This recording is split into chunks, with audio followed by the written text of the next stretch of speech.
Last week was dominated by Steam NextFest, and you're probably tired of hearing about it. If not, go listen to Friday's podcast episode where Tim, Jack and Adam discuss the titles available.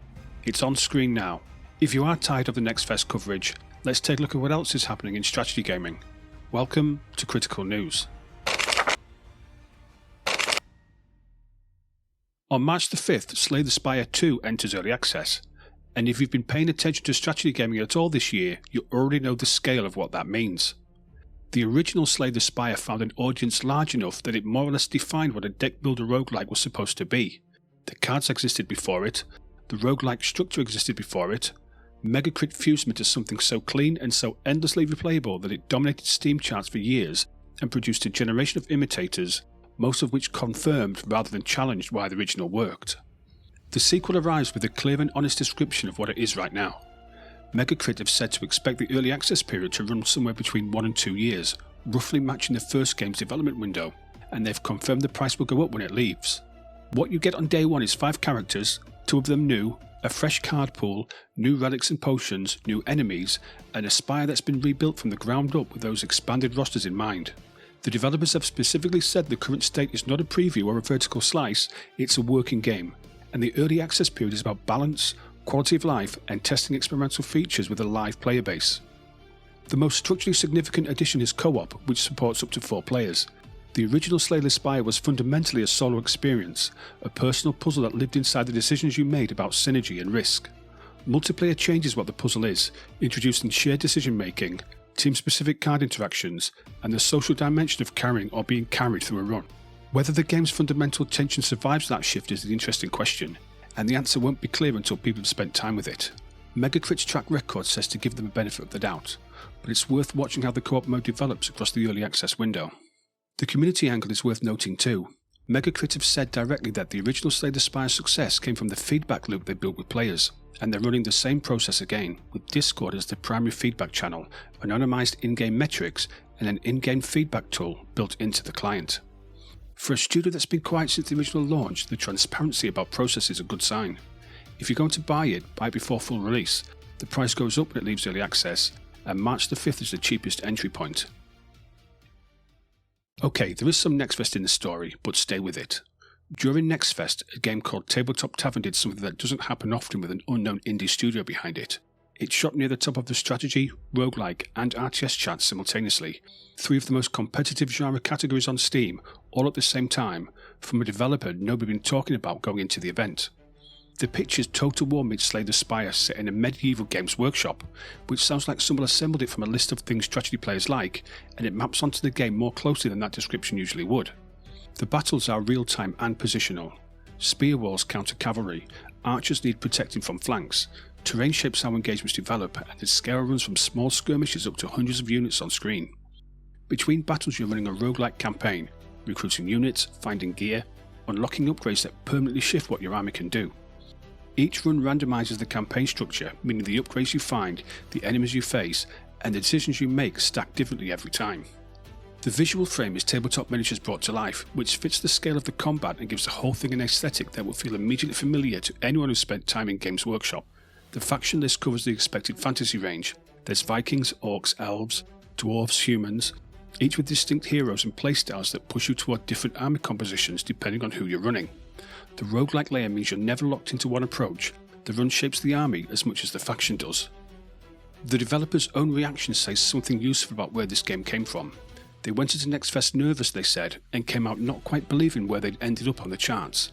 That's the studio that's built something without the benefit of a marketing budget or an existing audience, put a demo in front of players and watched it connect. The demo is now closed, but if Tabletop Tavern sounds like your kind of game, stick it on your wish list and support developers. There's a link in the description. Phil Spencer retired from Microsoft on February the 23rd after 38 years at the company, 12 of them running Xbox. On the same day, Sarah Bond, who had been widely understood as his successor, resigned and left Microsoft entirely. The new Microsoft Gaming CEO is Asha Sharma, who joined Microsoft in 2024 from the Core AI division, and whose career before that includes roles as CAO of Instacart and VP of Product at Meta. She has no background in the games industry. That leadership change alone would be significant, but what makes it worth paying close attention to is the context around it. Reports from inside Xbox describe Bond's departure as a consequence of a strategy that failed, specifically the everything is an Xbox push that deprioritized console hardware in favor of cloud and mobile, reportedly made Xbox employees angry and contributed to declining hardware sales. Spence let that strategy run. Now both of them are gone, and Sharma's stated mandate is to engineer a turnaround for a brand that Microsoft, by its own internal account, is worried about losing. Sharma's first public statement was direct about priorities. Great games first, before anything else. Matt Booty, who runs the studios and understands the content side of the business, has been promoted to Chief Content Officer and will work directly alongside her. That's a sensible, structural decision. An executive who knows games day to day, paired with a CEO who knows how to scale a consumer platform and monetize a subscription service, is a plausible combination. And it's possible that Xbox needs exactly that kind of outside perspective after years of internal strategic drift. For the strategy gaming audience specifically, this isn't abstract corporate news. Game Pass is where a substantial portion of PC strategy gamers access games. Menace is on there right now, Crusader Kings 3 is on there, Age of Empires 2, Manor Lords, the original Slay the Spire. Ultimate now costs $30 a month, up from where it started. The value of that subscription to this audience depends entirely on Microsoft continuing to invest in the service seriously and bringing games to it that the audience wants. The person now responsible for those decisions built her career on AI platforms and consumer tech optimization, not an understanding why a strategy gamer chooses to subscribe or cancel. Sharma might be the right call, Booty in the content seat is the right call, but the last time Microsoft handed major gaming decisions to leadership without deep gaming instincts, the result was a $69 billion acquisition followed by thousands of layoffs across studios that had nothing to do with the deal. The situation is worth watching, and strategy gaming is more invested in Game Pass health than most genres do. And now for the headlines. Songs of Conquest gets its third major DLC on March the 5th. Rise Eternal adds a new story campaign centered on the Risen faction, playing as Castus Mal, a necromancer scholar killed at the Battle of Grey Tor, whose affinity for undead magic draws him to his service.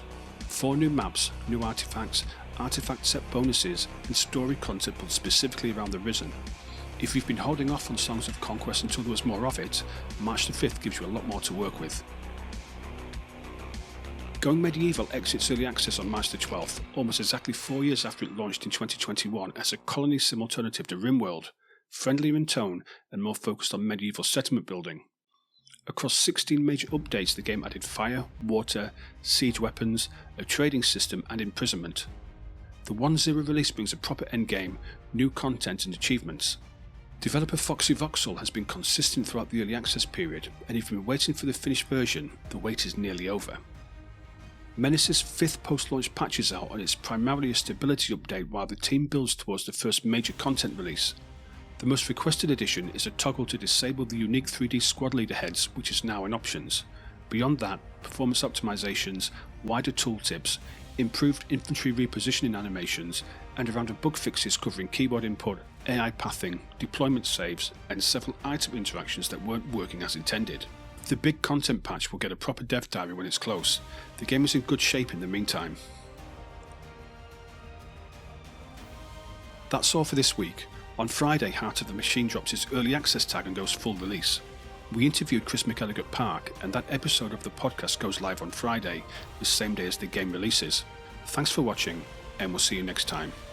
Subscribe for more strategy gaming awesomeness.